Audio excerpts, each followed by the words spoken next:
और इस वक्त बड़ी खबर आ रही है खेल की दुनिया से, क्रिकेट की दुनिया से। पुणे टेस्ट में भारत की हार हुई है। न्यूजीलैंड ने भारत को हरा दिया है। न्यूजीलैंड ने भारत को 113 रन से हराया है और अब सीरीज जो है उसने 2-0 से जीत ली है। माना यह जा रहा है कि रोहित शर्मा और विराट कोहली फिर से फेल हुए हैं। तो ये बड़ी खबर इस वक्त क्रिकेट से आ रही है और भारत की हार जो है वो हुई है। 12 साल बाद बताया जा रहा है कि घर में टेस्ट सीरीज हार गया है भारत। हमारे साथ हमारे वरिष्ठ सहयोगी विमल मोहन मौजूद हैं। विमल, बहुत लोगों को बहुत निराशा हो रही है कि आखिर कैसे ये मैच हार गया है भारत। बिल्कुल निराशा और मायूसी ज़रूर हो रही है। क्रिकेट फैंस जाहिर तौर पे पैशनेट हैं, लेकिन ये जो कुछ हुआ है ये कुछ अनहोनी नहीं हुई है। जिस तरीके से हम पहले टेस्ट में हारे और दूसरे टेस्ट में हमने प्रदर्शन किया, हम हार की दिशा में ही बढ़ रहे थे। ये बड़ी बात है कि वर्ल्ड टेस्ट चैंपियनशिप का फाइनल हमारे दांव पे है। हमें अभी जो बाकी 5 ऑस्ट्रेलिया में और एक यहाँ एक और बचा है, 6 में से 4 मैच जीतने हैं, जो बहुत ही इम्प्रोबेबल जैसा है। बहुत मुश्किल हो गई क्योंकि पिछला जो 2 वर्ल्ड टेस्ट चैंपियनशिप हुई थी वहाँ पे हमने फाइनल खेला था और एक बार हम खिताब के लिए, क्योंकि T20 का खिताब हमने जीता है। तो सपने बड़े थे, लेकिन जो बड़े नाम थे उनके दर्शन बड़े छोटे हुए। जी, तो आप क्या कहेंगे कि किसकी, लोग चाहते हैं कि जिम्मेदारी फिक्स हो कि आखिर क्यों, किसके नहीं ठीक से खेलने से मैच हारे, या फिर कहाँ ऐसी चूक रही बॉलिंग में, बैटिंग में, फील्डिंग में, कहाँ ऐसी चूक रही कि ये हार हुई है?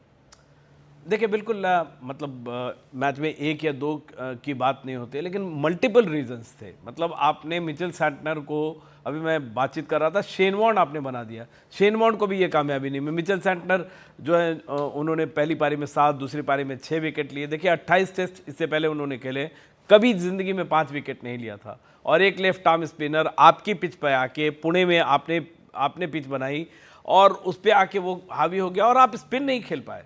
पहले मैच में आप पेस नहीं खेल पाए, दूसरे मैच में आप स्पिन नहीं खेल पा रहे हैं। तो एक तो बहुत बड़ी वजह रही कि आप मतलब एक बिना एप्लीकेशन के, बिना प्रैक्टिस के ये टीम पहुंची है। इंटेंट में कमी दिख रही है। दूसरी बात है, कभी आप इस हिसाब से 74 रन जरूर यशस्वी जायसवाल ने बनाए, लेकिन जिस तरह से देखिए दूसरे बॉल, पहला बॉल बीट हुए, दूसरे बॉल पे छक्का मार रहा है, उसी ओवर में चौका मार रहा है, फिर मिस हो रहा है।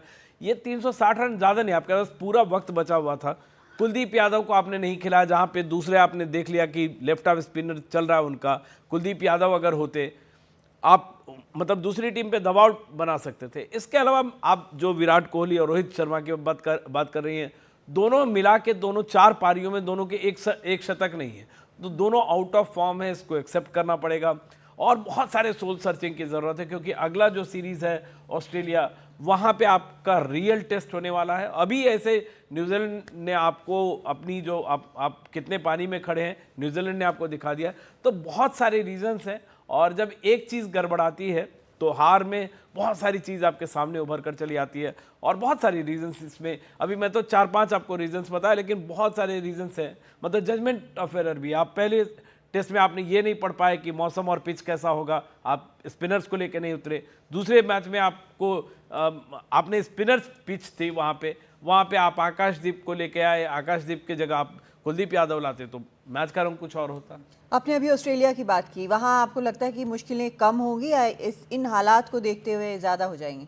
देखिए यहाँ तो आप अपनी पिच पे खेल रहे हैं, यहाँ हाँ। पे आप पे स्पिन नहीं संभाल पा रहे हैं, कमर से ऊपर बॉल आती है। पहले टेस्ट में बेंगलोर में तो वहाँ आपसे पेस नहीं संभल रहा है।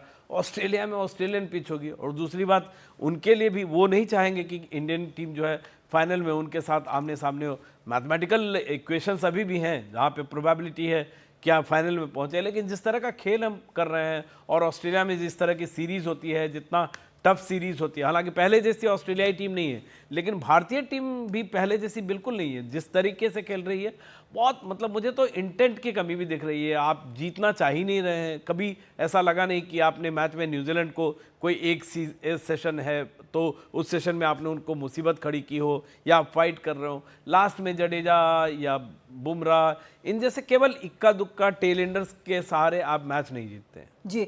और राजेश चौहान जो पूर्व टेस्ट क्रिकेटर हैं वो भी इस वक्त हमारे साथ जुड़ गए हैं। विमल, राजेश चौहान जी, बहुत स्वागत है आपका। हम अभी इस मैच की बात कर रहे हैं, उसमें कई फैक्टर्स ऐसे विमल भी हमें बता रहे हैं जो कि नहीं होने चाहिए थे और उन फैक्टर्स की वजह से भारत मैच हारा है। ऐसे में जो वर्ल्ड टेस्ट है उसमें पहुंचने में काफ़ी मुश्किलें आ सकती हैं। नहीं, बिल्कुल वो तो आनी ही है। हम लोग ने जो इसके पहले हम बांग्लादेश के बाद कैलकुलेशन कर रहे थे कि भाई हमारे यहाँ 3 मैच है, हम सीरीज जीत जाएंगे और हम जाकर के अगर ऑस्ट्रेलिया में अगर हम एक मैच जीत गए तो हम जीत जाएंगे। लेकिन हम पूरा का पूरा पासा पलट गया और आज ये देखेंगे कि अब स्ट्रगल हम ये कर रहे हैं कि भैया अब हम फाइनल खेलेंगे या नहीं खेलेंगे। ये हम ये पोजीशन में आ गए कि हम फाइनल खेलेंगे नहीं खेलेंगे, क्या करेंगे। मतलब हमारे लिए तो अभी ऐसी स्थिति हो गई है, टॉप में जाकर रह करके भी हम लोग अनसर्टेनिटी में क्या करें अब इसका। मतलब मैंने ये देखा, दुख इस बात का हुआ कि हम एक टेस्ट सीरीज खेलने जा रहे हैं, हमारा कोई 15 दिन का कैंप नहीं, कुछ नहीं, और हम उम्मीद कर लें कि हम अपने कंट्री में खेल रहे हैं तो हम जीत जाएंगे, हम टर्निंग ट्रैक देंगे हम जीत जाएंगे, या हम अच्छी ट्रैक देंगे जीत जाएंगे। अरे फेयर ट्रैक दे दो, खेल लो, जीत लो। हमें खुद को नहीं मालूम कि हम क्या करना चाह रहे हैं। हम सिर्फ अपने वेरिएशन करते हैं हर जगह हम कुछ ना कुछ नया करने को सोचते हैं। पता नहीं क्या हम चाह क्या रहे हैं। इतनी अच्छी बेंच स्ट्रेंथ है हमारे पास, इतनी अच्छी ताकत है, इतने अच्छे टैलेंटेड प्लेयर हैं, और हम करना क्या चाहते हैं हमें यही नहीं मालूम। जी।